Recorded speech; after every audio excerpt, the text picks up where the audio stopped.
السلام علیکم ورحمۃ اللہ وبرکاتہ۔ والصلاۃ والسلام علیک یا سیدی یا رسول اللہ، الصلاۃ والسلام علیک یا سیدی یا حبیب اللہ۔ ناظرین، آج ہم آپ کو چوتھا کلمہ سکھائیں گے۔ عموماً 3 کلمے پڑھے جاتے ہیں، اول کلمہ، دوم کلمہ اور سوم کلمہ۔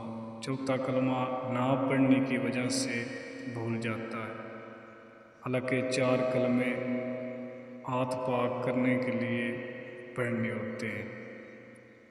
ہاتھ تو پاک ہو جاتے ہیں، 3 کلمے بھی پڑھو، 1 کلمہ بھی پڑھو، لیکن 4 کلمے انسان کو یاد ہونے چاہیے۔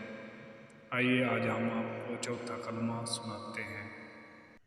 اعوذ باللہ من الشیطان الرجیم، بسم اللہ الرحمن الرحیم۔ لا الہ الا اللہ وحدہ لا شریک لہ، لہ الملک و لہ الحمد، یحیی و یمیت وہو حی لا یموت ابدا ابدا، ذو الجلال والاکرام، بیدہ الخیر وہو علی کل شیء قدیر۔ ویڈیو اچھی لگے تو میرے چینل کو سبسکرائب کر